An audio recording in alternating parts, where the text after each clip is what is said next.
الحمد لله رب العالمين والصلاة والسلام على نبينا محمد وعلى آله وصحبه وسلم تسليما كثيرا أما بعد. وعن ابن عباس رضي الله عنهما قال لما بعث رسول الله صلى الله عليه وسلم معاذ بن جبل إلى يمن وقال إنك تاتي قوما من أهل الكتاب فادعوهم إلى شهادة أن لا إله فليكون أول ما يدعوهم إليه شهادة أن لا إله إلا الله وأن محمدا رسول الله فإنهم أتوا لذلك فأعلمهم أن الله افترض عليهم 5 صلوات في كل يوم والليلة فإنهم أتوا لك بذلك فأعلمهم أن الله افترض عليهم صدقة تؤخذ من أغنيائهم وترد إلى فقرائهم فإنهم أتوا لك بذلك وإياك وكرائم أموالهم واتقي دعوة المجلوم فإنه ليس بينه وبين الله حجاب. أمبي الله تنو أمبي كسي أني نما أمبو نيني الله كوكي أكاكي دمباينكا نوت منك بوي مبالمو نيني حديثة عبد الله بن عباس ودي حديثة لكالاني وچيده وتمامي يمواجو چي كتا يمن Chiden ye muaju ci kata ye imani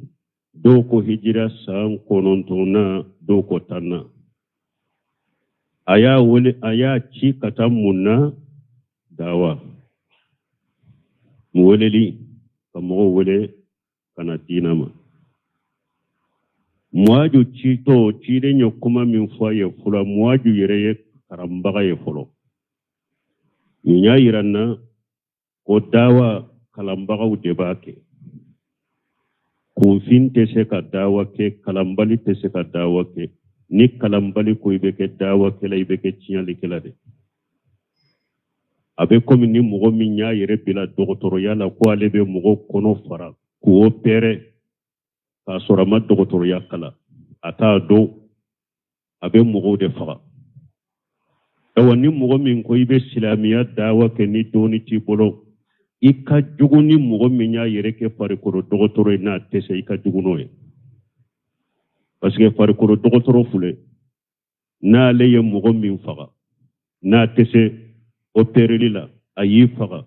ni sara ika silamiya nyuma ni dina nyuma ni tawhidi kari jannabiye ibora jinya de kono me ma perdi la garala medina dogotoro min makala na ko aba yereke weleli kera dina la na leye mugo min fili ika jinya de chiana ika lagara chiana ni mugo min ya yereke kala magani dawa kera dina ko ni makala ika jugu farikoro min ya yereke farikoro dogotoro na kasura tado wodi ato chiden tumbe doni ke baga wudechi kata dawala ako muwajuma koyo ibeta mugo fe kalambali wutere kitabe dunke wutero donc nin fana ya yiranna ja kalambaga bese ka soro ya te tawhidi do kalambaga mo bese ka soro ya kalalendo mi ate tawhidi do tawsiri kelangana ube soroye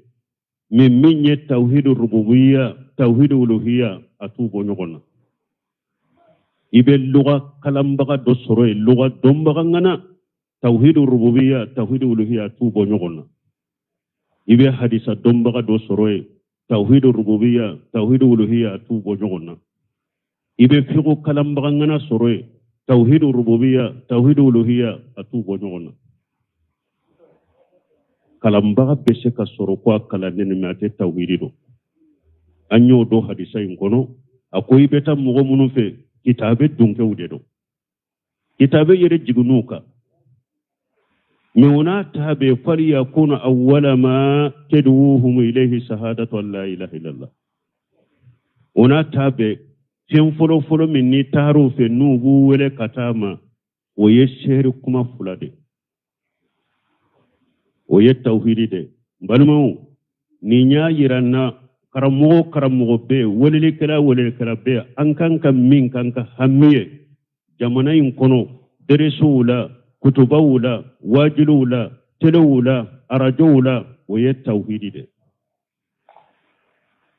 tauhidi o yode hiden ko ka wadi ki kanka wole kata fion folo mi made ako tauhidi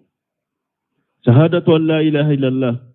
anana fi riwaya anana hadisan na tudu ila yuwahidullah wole ukala ke keleje kala kelemto batu wama khalaqatul jinna wal insa illa liya'buduni illa liyuwahiduni jinnan hada made madda foy kama fo ala yunya ak ala kunya mare ko ala ke kelenye ka ala kelemto batu foy kana fara alaka aw mbalimo wajibi folo min be qur'ana kono ni ala ya nyamare kan wajibi anai ka wajibi anka o ye tauhidi de balili kan folo min be qur'ana kono ni ala ya mugo bali junubu folo min na qur'ana kono o ye fulanka ko yade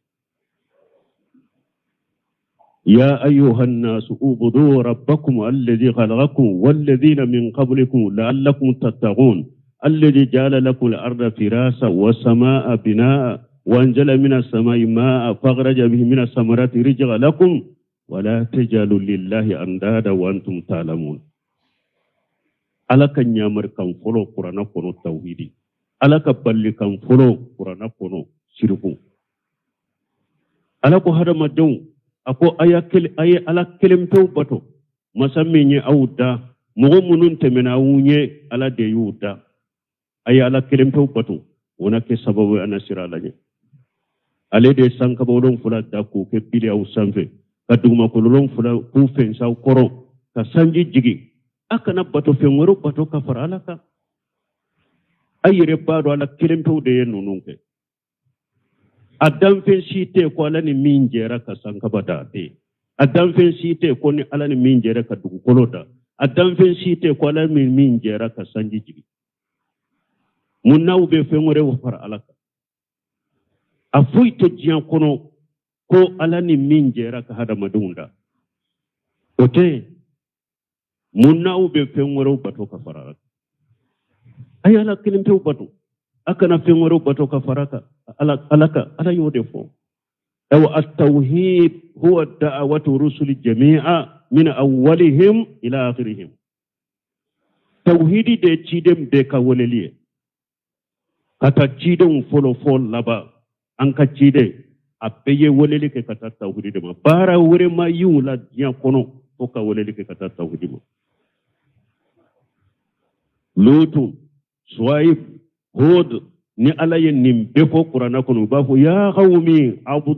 ibudullah ma lakum min ilahi ghayruhu ube ba fu dan kamo ay ala kelim to bato fe ngore si taw bolo dugo kolo kan ni ala te ولقد بعثنا في كل أمة رسولا أن يعبدوا الله واجتنبوا الطاغوت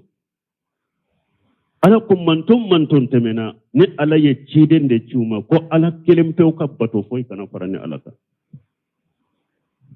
wama rasulna min qablika min rasuli illa nuhi ilayhi annahu la ilaha illa ana fa'buduni ala ko ciden ma ni ma ciden si ci enye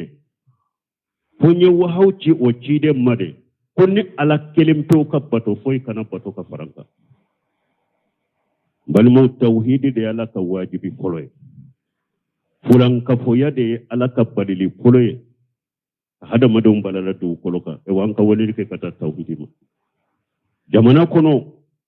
wolili ka ke kata tauhidi ma an kan mo ke ku go fulan ka foya ma nin folo de be jamana ke islama jamana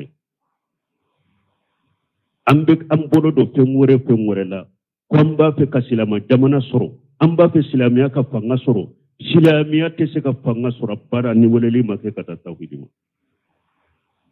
ciden nye dugu kolo dilano de ciden cide temena aye dugu kolo dilano de ka mogo marano de كسلامية سينسينودي كدينة سبتينودي أنك تشيدن كوفي سيبو ما جيام مراني فوية تشيدن كوفي نتاوهيدي تابينا وما جيام مراني فوية تشيدن كوفي نتاوهيدي تابينا وما جيام مراني فوية دوغو كولو جوني فوية كسلامية جوني فوية نتاوهيدي ورلك كاكتا تاوهيدي ما فليكون أول ما يدعو إليهم شهادة لا إله إلا الله شهادة لا إله إلا الله لا إله إلا الله قريموني لا معبود بحق إلا الله باتو فنسيتي منك باتو جياني على كلمة توتي ذلك بأن الله هو الحق وأنما يدعون من دونه هو الباطل على كلمة توتي كباتو جياني fengure be bato ka farala ka bengalo ni mo min ko la ilaha illallah masami nyanda masanye sanka bon kolon frada masami duma kolon frada la ilaha porte ni nyade ba fonni mako tawhidur rububiyya la ilaha porte ni nyade maka kafiru benindo maka kafiru tumba do ko ala de yewuluta ala de sankabata ala de dugu kolota ala de besanji digi makan kafiru yen ni ndode numu ni amu la do islamia ko la porto yede ngotuma mi ciden ko makka kafiru ma qulu la ilaha illa allah tuflihu ay la ilaha illa fauna kisi ulube la ilaha porobdo katemisi sanka silama chaman ko uko ajala li alihata ilaha wahida inna haja la shay ujab ko muhammadu yebbato fenko bato be kelende on ninye kabako de ante sika ninke ninye kabako de muhammadu yebbato fenko bato be kelende ninye kabako de maka kafiru yofo ko ite sika la ilaha fo pada ka fenko re bato ka farala anko an sisa silama ko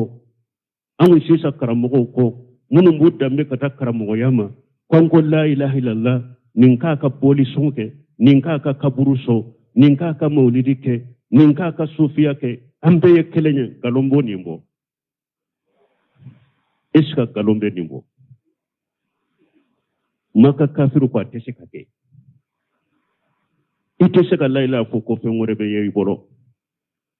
anka silama ko la ilaha beseka fo ka fengore ke la maabuda bi haqqi illallah bato fesite min ka bato tiani ala kelim pewte la ilaha illa qur'an ode ewa la ilaha illallah min fulani nye saratu de bala fana koy ko ambe ko la ilaha ko ambe kelenye mogo do beseka la ilaha fo siyamba kelitile kono abolendo silamiya kono aka silamiya tialendo aka silamiya kurjalendo komi niye salliji tani tarasuguneke ni salliji be tiya tokomi Abdullah ibn Ubay ibn Salul tuntela la fo ay la ilaha fo abe salli ciden ka misiri kono ciden yere da ya kalimamiye abe jahadu ke kafara ciden ka abe jakabo abe jahadu finance ka jahadu deme kafara silamo ka abe la ilaha fo metuma mi dommi apatura ciden sallira ka ala ko wala tusalli ala ahadin minhum mata abada wala taqum ala qabrihi akun ni na nyogona na sara kana sallaka bada kana joka kaburu ka kuibe duwa yere kai atunte la ilaha fo ibe la ilaha fo itala ibode no islamia ko saratu de be la ilaha la de وديات وهاب ابن منبه ويانين قال ليس لا إله إلا الله مفتاح الجنة قال بلى ولكن لكل مفتاح أسنان فإن جئت بمفتاح له أسنان فتح لك وإلا فلا وهاب ابن منبه وقام قيال لا إله إلا الله ديت أرجنة كليوا أقوله ako la ilaha illa arjanna ka kile ame ako kile be nyunde bala de nini kile nana nyimbala be da yeleye me nini kile nana nyintala ate da yeleye de saratu de be la ilaha illa allah la o sartu kadda fay bolo inu kassa ka bojja kono de wodi la ilaha illa abi nafa me no saratu madafa si su ke ka la ilaha fo tile ke ka la ilaha fo ate foi na fima أتفوين فيما جاتنا فيما الله غرا أسرت فلي مني العلم بمعناها ni la ilaha illa fo amana doke ko foy kana bato ka fara alaka ne oke la ilaha illa allah ko tanate ela al ilm ikal la ilaha illa amana do afulana al yaqin dan kan yani la ilaha illa asika sika kana yela asabana asidiku da la ilaha illa ke acinya tigiya la ilaha illa acinya tigiya nani na al-ikhlas la ilaha illallah akala silenka soro idusukun kono adurna li mahabbatu la ilaha illallah kanuke adunkew kanu tawhid tigi kanuke tawhid tigi kanu mo chama mba fo la ilaha illallah foy mangwaye ni tawhidite foy mangwaye ni tawhid tigite foy mangwaye ni tawhid fodite innahum yajaqila la ilaha illallah yastakbirun nukuma la ilaha illa drobu yere ponya buta al mahabba la ilaha illa kanu la ilaha illa dunkaw kanu tawhid tiku kanu ika tawhid kanu al qabul la ilaha illa mina ika barakena kana la ilaha illa sagi e ba fo la ilaha illa allah min nuko ala kelempe ko bato teso al inqiyadu ikolo kata la ilaha illa bara mate eko la ilaha illa allah ni ala ko fora foy mangele eka ko qur'ana pote foy mangele eka ko hadisa pote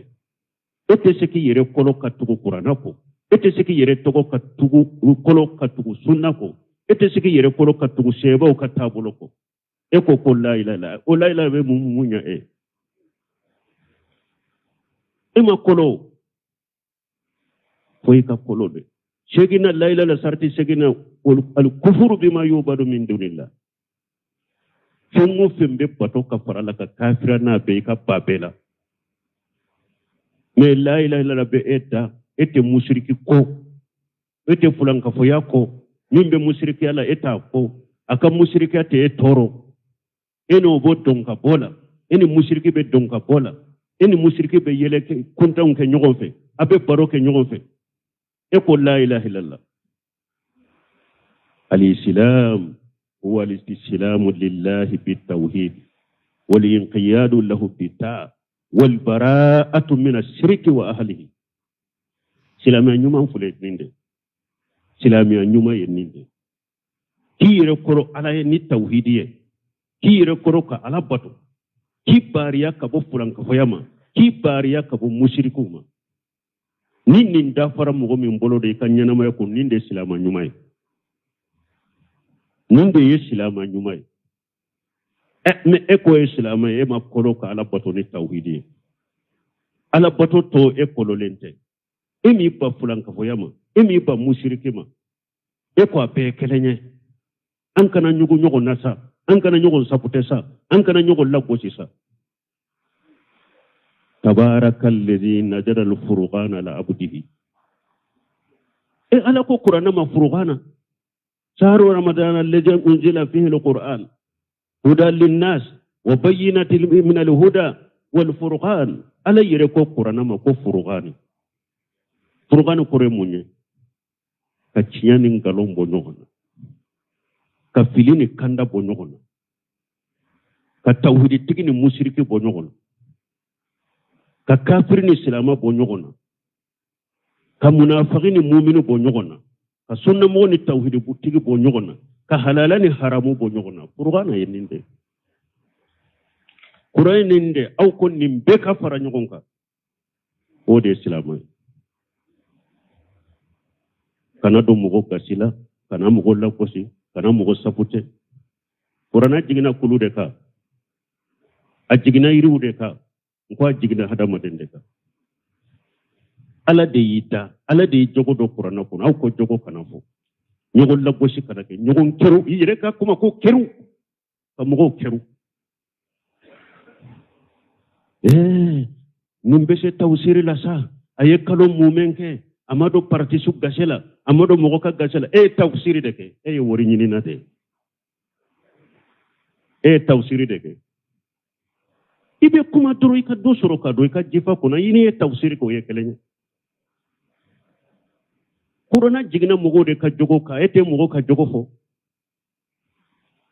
ete parti ka jogo fo munafiqu ka kibariya be qur'ana kono ala yere ye munafiqu fo ala ye mushriku fo ala ye mu'minu fo ala ye tawhidiku fo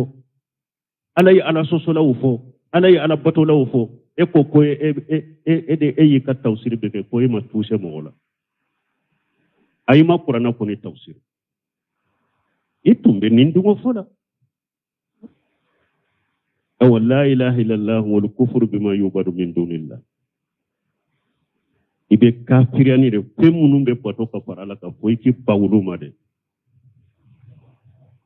ni ma pawlu ma ka la ilaha ma nyede o man yakfur bi taguti wa yu'minu billahi faqad istamsaka bil urwati al wusqa la infisama laha ala ko ni mugo min kafirani taguti ye munyo fulanka fo ya baraw ala ko ni mugo min kafirani wulu yede ibanna wuluma illi manani ala kelem tawye ko ede ye jurumin te tige fo akati bila arjanna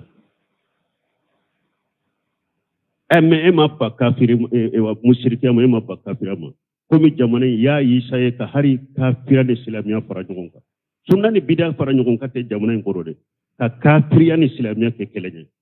yahudiya kana fo ma kafiri nasara kana fo ma kafiri ufana be dina de kono ka kafira ni islamiya fara nyogonka sunna ni bid'a ka fara nyogonka jamana umma dawala ngo kafiriya ni islamiya lu ko de ka fara nyogonka ka shigoka ka lafiyauka jamana ka sumoka obekea فليحذر الذين يخالفون عن امره ان تصيبهم فتنه او يصيبهم عذاب اليم mo de be ciden soso kwa ube beya mo de be ciden soso ko jamana be suma mo de be ciden soso ko jamana be joa mo de be ciden soso ko silama be fanga soro masibani fitina de ba usoro ala ko mo ku yere koroshide mo munum be ciden kan nyamar kan soso kaka sira soso kaka sariya soso kaka sunna soso ku yere koroshi fitina kanu soro dusukun kono ubella jaba dibine ko imamu na maliki yenne aya tafsiri ce doye jeyin ko imamu na maliki ma konne ba fe kata ali umurala nkan namu ta yorjuma al itisamu li imami satibi maliki gan kado ka kitabu kuma in ba kono maliki ko zilu hulayfa shi dan yan namu ta yorme tan namu ta kun maliki mai ne ben namu ta ci dan kan misirin da kono ya kata maliki ko ai ako ci dan yan namu ta yorme ta lambe sirinye ikana bi fitina kono ako maliki ma fitina juma nyoye nkombe do faranka hera deka maliki tara ta jilu hulayfa nkonne ba ta ya puru do ka farinka parajika o fitina yoro e jumai maliki ko fitina babo ki yere jate mina ko ye hera doye ko ke cide ma mingi ko fitina bobo ki yere ye ko ye pendo ke hera be minna cide ma mingi cide ma surunya na wala ere na no ke ako fitina juman bobo inni samaitu allah yaqulu ya ayyuhal inni samaitu allah yaqulu falyahzaril الحمد لله رب العالمين والصلاة والسلام